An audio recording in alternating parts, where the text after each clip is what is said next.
Albert Einstein, जिनको मानव इतिहास का सबसे बुद्धिमान व्यक्ति माना जाता है, वैज्ञानिकों का मानना है कि उनके माइंड का आईक्यू लेवल 160 था, जबकि एक सामान्य व्यक्ति के माइंड का आईक्यू लेवल 120 के आसपास होता है।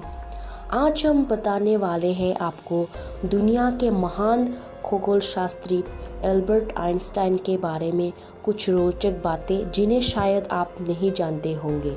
नमस्कार दोस्तों, मिस्टीरियस यूनिवर्स में आपका स्वागत है। अगर आपने हमारे चैनल को सब्सक्राइब नहीं किया है तो सब्सक्राइब कर ले और पास वाले बेल आइकन को भी ज़रूर दबाएं इस तरह की नॉलेजेबल और इंटरेस्टिंग वीडियोस देखने के लिए। अल्बर्ट आइंस्टाइन का जन्म 4 मार्च 1879 को जर्मनी में हुआ था और 4 साल की उम्र तक वे कुछ बोल भी नहीं पाते थे। एक बार वे अपने पेरेंट्स के साथ बाहर डिनर पर गए थे तो वहाँ उन्होंने पहली बार बोला, "the soup is too hot". ये सुनने के बाद उनके पेरेंट्स अचंभित हो गए थे और वे खुश भी हुए थे। उसके बाद उन्होंने उनसे पूछा कि तुम बात क्यों नहीं करते थे, तो उन्होंने बोला कि अभी तक तो सब कुछ ठीक था। आपको शायद सुनने में हैरानी होगी, लेकिन ये सच थी। एल्बर्ट आइंस्टाइन की याददाश्त कम थी, जिसके चलते वे अपना टेलीफोन नंबर भी याद नहीं रख पाते थे और वे कहते थे कि जो चीज़ 2 मिनट में किताबों में ढूंढी जा सकती है उसको याद करने की क्या ज़रूरत है। यहाँ तक कि एक बार वे जब ट्रेन में प्रिंसटन से कहीं जा रहे थे तो टिकट कलेक्टर ने उन्हें टिकट दिखाने के लिए कहा और वे अपनी जेब में बैग में ही टिकट ढूंढने लगे, क्योंकि वे भूल गए थे कि उन्होंने टिकट कहाँ रखा। तो टिकट कलेक्टर ने उनको कहा, कोई बात नहीं, आपने टिकट लिया होगा। लेकिन हैरानी की बात यह है कि जब टिकट कलेक्टर पूरी ट्रेन के डिब्बे में टिकट चेक करके वापस आ रहे थे, उन्होंने देखा आइंस्टाइन तब भी टिकट ढूंढ रहे हैं। टिकट कलेक्टर ने उन्हें कहा, कोई बात नहीं, आप बेफिक्र होकर सफ़र करिए, हम आपसे टिकट नहीं मांग रहे। तो आइंस्टाइन ने जवाब दिया, वो तो ठीक है, पर मुझे पता कैसे चलेगा कि मुझे जाना कहाँ है। जैसे मैंने आपको बताया कि आइंस्टाइन की याददाश्त थोड़ी कम थी और आपको यकीन नहीं होगा, लेकिन वे एक बार अपने घर का पता ही भूल गए थे। जब वे एक कैब में बैठे तो उन्होंने ड्राइवर से पूछा, क्या आप आइंस्टाइन का घर का पता जानते हैं?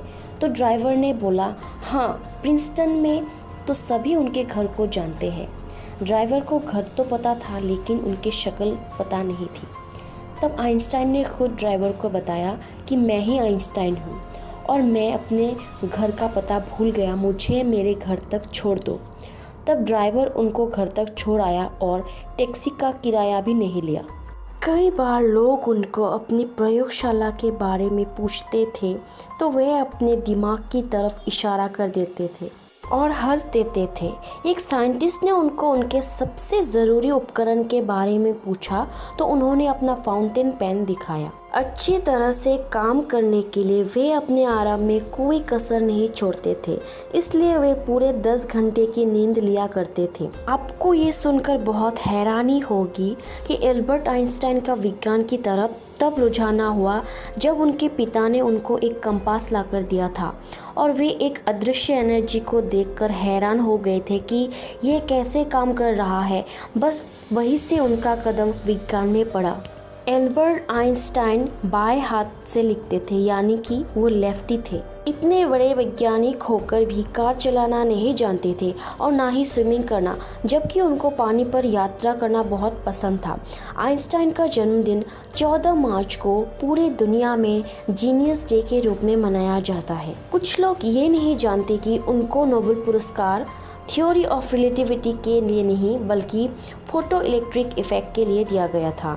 1905 से पहले क्वांटम थ्योरी ऑफ लाइट को ही सही माना जाता था, जिससे सबको लगता था कि लाइट एक वेव फॉर्म में होती है। लेकिन 1905 में आइंस्टाइन ने ये थ्योरी गलत साबित कर दी और दुनिया को बताया कि लाइट वेव फॉर्म में नहीं, बल्कि छोटे छोटे कणों में ट्रैवल करती है और लाइट के इन पार्टिकल्स को फोटोन कहते हैं। अल्बर्ट आइंस्टाइन को संगीत से बहुत ज़्यादा प्रेम था, इसलिए बचपन से लेकर बुढ़ापे तक उनके पास एक गिटार हमेशा रहता था और वे मोजार्ट का संगीत सुना करते थे।